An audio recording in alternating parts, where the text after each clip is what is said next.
So here we are today at Greenfield Shooting Ground, Sturry at Canterbury. It's a club dear to my heart. I use this club regularly on a Sunday to what I call practice, but it's a competition ground where they shoot a competition, normally 100 birds every Sunday. So I come here, compete in the 100 bird competition, which gives me an element of shooting under pressure. They put on good targets. They don't usually do stuff of big range. But one of the things I want to do with the club is to go to certain grounds and extract targets out of those grounds where perhaps regular club shooters are having problems. We go to the stand, have a look at the stand, see where the problems could occur, and then going forward from there I'll coach my way through that stand and how I would approach it and how probably a club shooter would approach it and where the mistakes could be made. So let's go inside, see Scott, the general manager, and see what happened last Sunday and see where the problems occurred. Film for the club today. Right, I didn't shoot the competition on Sunday, but I hear there was a tricky stand or two about. Yes, there was, yes. Which, stand 10? Yeah. There was a quarter in standard and a quarter in Batou upside down, which is a very unusual target for us to throw here, so it caught a lot of customers out. Was Gary really pleased because it yeah, he was actually. It was our registered shoot, so it caught a few people out. Yeah, I'm sure.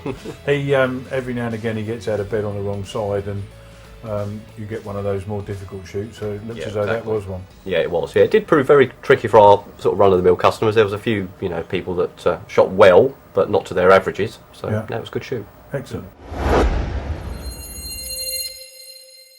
Yeah, the first target we've got here is a standard target thrown off a chromatic trap on the curl. You can only see a part of a clay and it's thrown on an angle, so it climbs to start with and then dies fairly quickly. The second target is a Batou target. Now the Batou target is thrown from the same direction, but it's thrown upside down, so it gives a very irregular flight pattern. Where the target comes out, it dives very quickly and turns in mid-air, so it gives you only one possible place to kill the target in a correct fashion where the target really opens up. What we're going to do is we're going to analyse both targets individually and then we're going to shoot them as an on-report double. So as we discussed earlier on, we've come out to the stand now. This is the trap. As you can see, it's on a chromatic trap and the target, instead of being square, is on one of the chromatic tilts. It's a very clever idea. It throws an exact target every time. The beauty of the chromatic traps is they've got knife edges on the plates, so the target falls down, sits on the knife edge and is thrown in an exact manner every time. If you look at the trap from here, you'll see the element of tilt on the target, and then if we throw the target, you'll see as it goes through the air the element of the fact that the target is appearing to the shooter at 45 degrees rather than 90 degrees or horizontal. Okay, the second target is the Batou target. This is a Batou. Now then, the correct way of throwing a Batou target, well, there's no correct way. You can throw them the correct way or upside down. Both fly in different trajectories. If you throw the target in the normal way, it throws a very long, straighter target with a loop at the end. If you throw the target upside down, it comes out looping right from the very start. Obviously you can see there's a dome side and a concave side. Okay, now he is throwing the target off this very old chromatic trap, as you can see, in an upside down manner. So the target will come out and it will arc immediately it comes out of the trap. It'll turn in mid-air and die. A very, very good target for a course setter to beat people with not too much distance. Okay, so here we are in the stand now, and what we've got is the two targets which are right to left, the standard to start with followed by the Batou. Both targets climb to start with and then immediately start to drop off on the angle. Neither target shows a complete face. You must come through the target from behind, otherwise you won't get the line of it. And if your feet aren't correct, you will go over the top. Now the reason I say your feet aren't correct is because if your feet aren't correct, your body will not be able to keep up with your rotation as you come through the target, and automatically your shoulders would turn in the wrong way. Let me just give you a demonstration of how that will work. So I'm coming into the stand here, and if I stand and face the trap, and I'm going to shoot this target here, which is right to left, as I go through the target, for me to stay upright, this shoulder will have to drop. So as this shoulder drops, my gun goes up in the air. The target's trajectory comes out and starts to peak and drop away. So literally, as the target's coming out and starting to drop, my shoulder, because my feet are in the wrong position, is causing this shoulder to drop. And as it causes this shoulder to drop, the gun comes up in the air. Okay, so from the front view, empty gun, I'm stood facing the traps, and I go to rotate through the target, and that's what happens. That's an exaggerated version of what happens, but it's only got to come up in the air that much for you to be 6 foot offline on the target. Pull. Pull. A top class shooter will read the target, and his feet will go into position straight away where he can force the gun down onto this knee by turning my feet so that I'm square to the target, rotate my left knee, come back in, my shoulders remain square, and I can push the gun to wherever I want down onto the target. The best thing about a good sportsman, a Roger Federer, a Rory McIlroy, they keep their head still and their shoulders square. Because if you don't, if you're off balance, if you're offline, the target and your gun are never going to be at one. So here we are, we're stood in the correct position now, which is I've opened myself up, I can rotate to my left knee. The trap is out here on the right. I'm going to come back below the line of the target so that I can come up to the target, as opposed to starting here and making a double movement. I'm going to start below the line of the target. The target's going to come, I'm going to come up through the target looking at that bottom left hand edge. When I touch the bottom left hand edge, I'll pull the trigger and keep the gun going. Let's try one. Pull.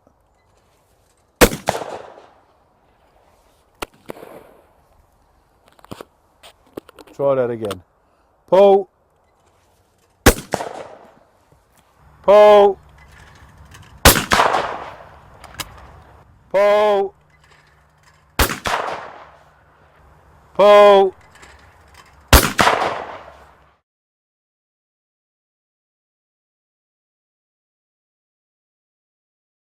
Now, the whole object of me breaking that target in the manner that I've just broken it is my feet are correct, my shoulders are correct, the gun position is correct. I'm not making extra movements that I don't need to do.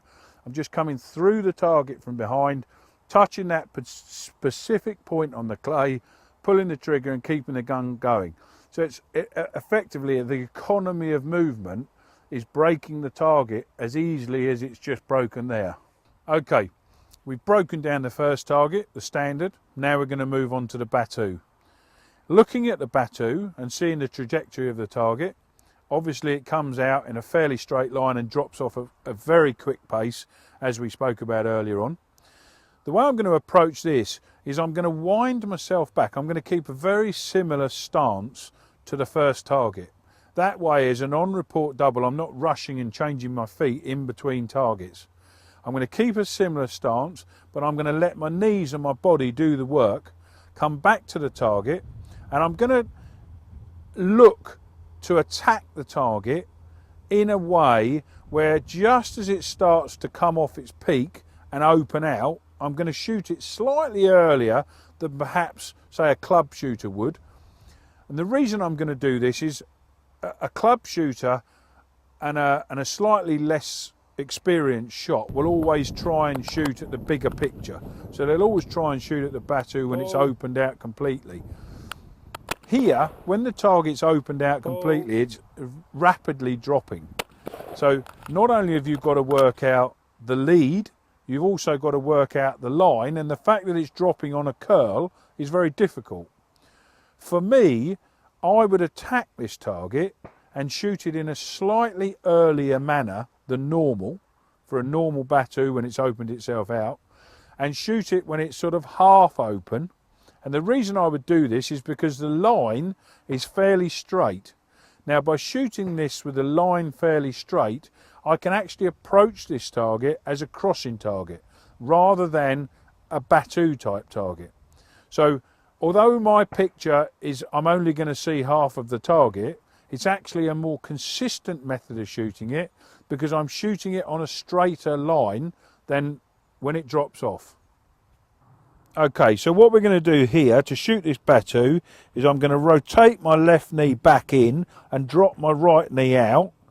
And as the target comes, I'm going to transfer my weight through, pushing my right leg on and dropping my left knee back so that my shoulders stay square, but my body is creating the movement which allows me to move the gun freely.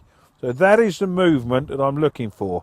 Pushing my left knee in, dropping my right knee out as I go through the target. Okay, so we've got the setup completely right.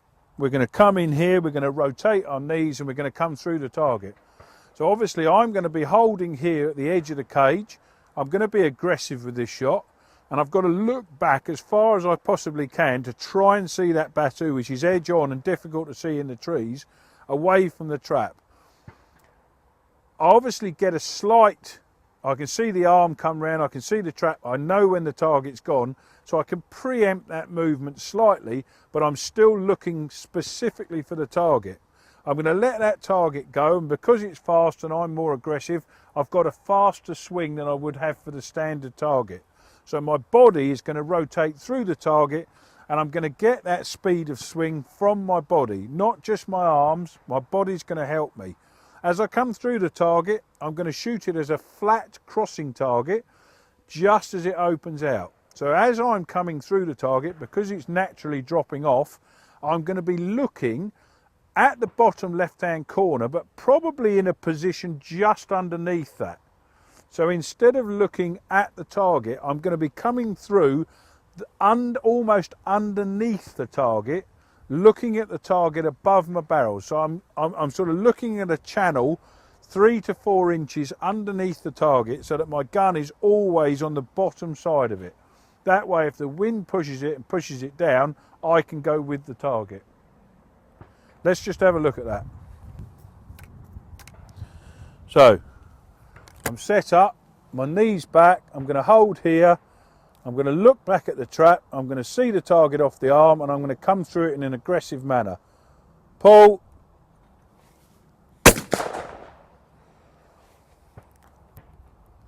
Let's do that again. Pull. So I'm looking underneath the channel, looking at the bottom left-hand corner, and as I come to that bottom left-hand corner, I'm pulling the trigger and I'm killing the target before it has chance to open out and drop off. Okay, so we've shot the 2 targets as single targets. Now we're going to shoot them as an on-report double. In doing so, we're going to stand for the second target. What I'm going to do is I'm going to stand to shoot the Batou. The first target, obviously I'm going to have more rotation by standing to shoot the second target because I'm coming back further and I've put more body movement in it. So for the first target, to reduce my gun speed, I'm just going to hold my hand slightly further down the forend. That'll allow me to come through the target in a nice relaxed manner, bring my hand back and come through the Batou absolutely as we've shot it as a single. By standing as we are for the Batou, I can get away with the first target and I'm in comfortable position for the Batou, which is the harder target. By doing so, it allows me to have a perfect swing, keeping my shoulders square for both targets. Now, if you get an on-report double and one target is slightly harder than the other one, if you haven't got time to move your feet, which you wouldn't have here, although it's not a very big movement, then I would suggest you set for the slightly harder target and counteract that with your first target, either a hand further down the forend or farther up the forend to slow the gun down or speed the gun up. What I'm going to do in showing you that, gun's empty, so I'm going to set from a Batou target, come back here, I'm going to hold my hand just a little bit further down the forend, so from here I'm going to go to there. It just slows the gun up slightly for the slightly slower target. Once I've shot that, I'm going to come straight back to here for the Batou, which will speed the gun up. So I'm going to hold here, there's for the first target, shoot the first target, keep my feet exactly the same, bring my hand back and shoot the Batou. Pull.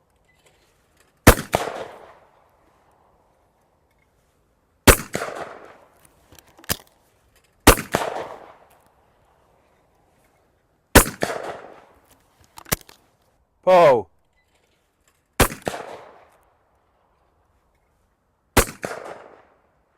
Pull.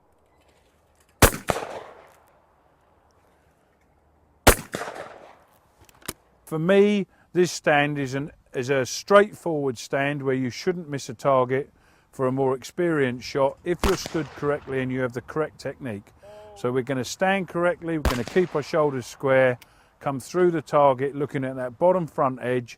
When we get to the bottom front edge, we squeeze the trigger, keep the gun going and finish the shot off. For the Batou, we're going to look just underneath because we know it's going to drop off, it's upside down a little bit quicker, and you have an ideal scenario with a sound technique to put 10 on your card straight away. Now, as we've said before, there's going to be a bit of fun in the club, and one of the fun sections I want is the Hello George section. For all of you club members out there, I want to hear from you if you've shot badly or if you've shot well, and an email address is going to come up on the bottom of here that you can send all of your photos and video clips to. As it's the first show, I've asked a few of my friends to do it, and here's their captions.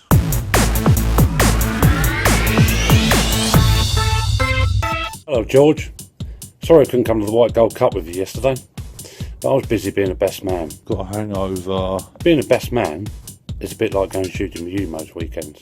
I mean, I've got to get the groom to the church on time. Take 46. A bit like I get you to the shoots on time.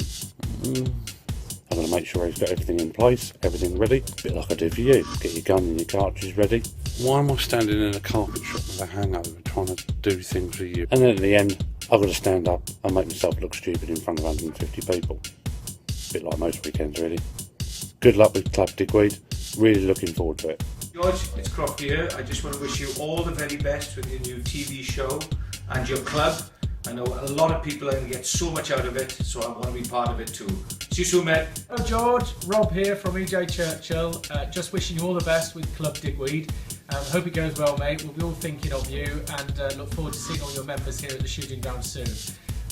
Hopefully they'll manage to catch you up on the ability stakes and we'll speak then. Cheers, mate. All the best. Bye-bye. Hello George, Rob Key. I'm here in Canterbury, Kent. Just wanted to wish you good luck with Club Digweed. I'll be the first person signing up when you launch it on Wednesday. All the best, mate. You deserve it. Morning, Georgie. James here from Cape Town, South Africa. Summer's on its way, but what we're really looking forward to is the launch of Club Digweed this week. We're sure it's going to be a fantastic success for you. It's something which the shooting family really needs, and you'll have a lot of support from all of us and all the shooters around the world. Good luck, and see you soon.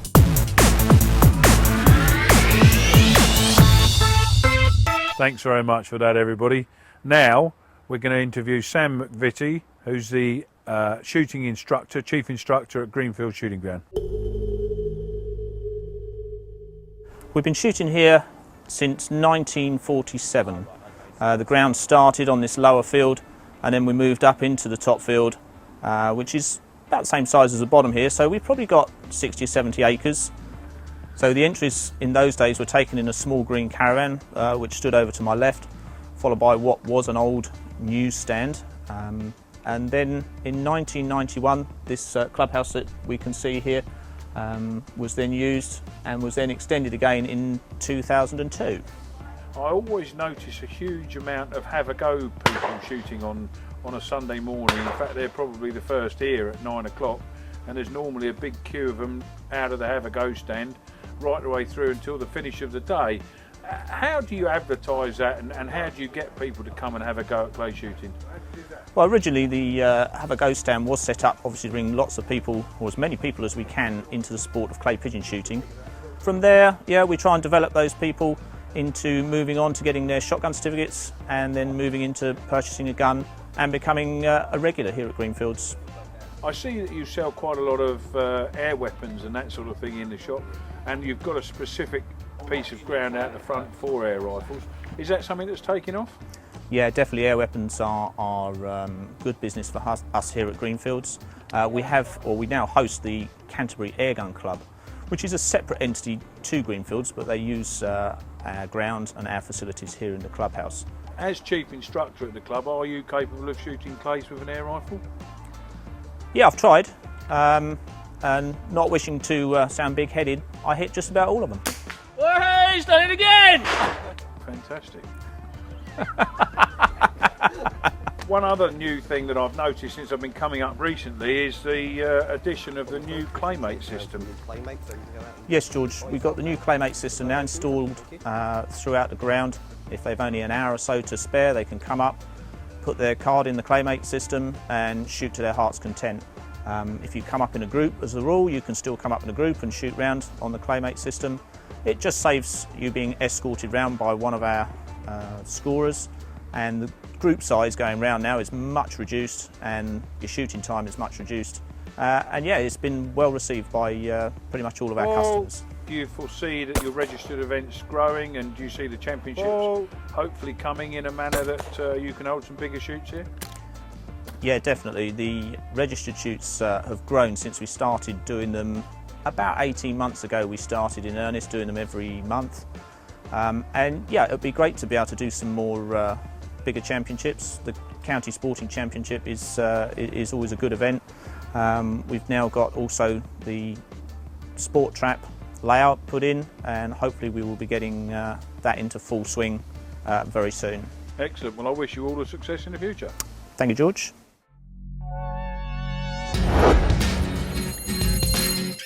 Everybody, really. One of the big things with the club is that I want it to be worldwide.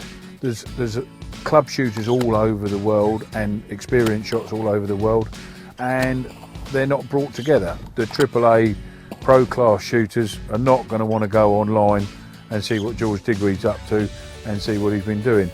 But I think, you know, there's a massive band of people that want to have some fun, and I think they can learn and benefit immensely from the club, and that excites me.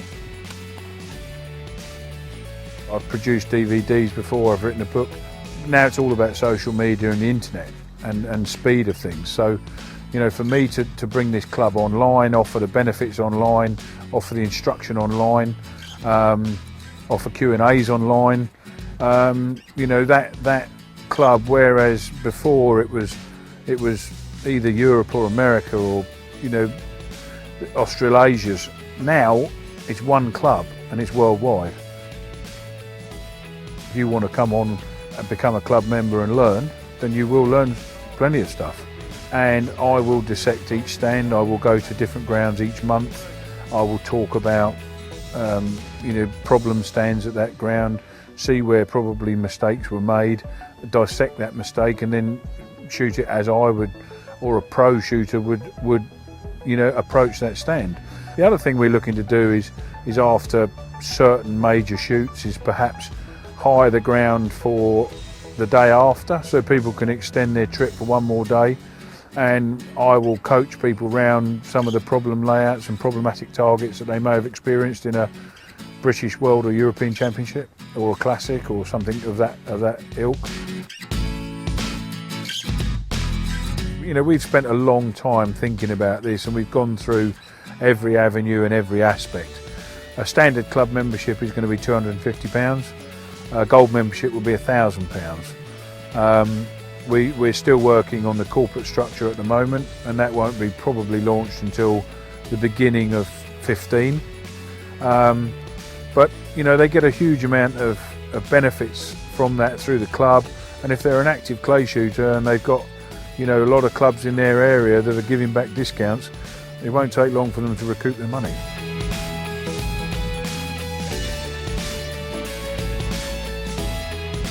Well guys, that pretty much concludes this week's show. It's the first show of many. One thing I would ask is if club members can email in any questions they've got shooting related to me on the email address below, and I will try and answer as many as I possibly can. Hope you've enjoyed the show. See you next month.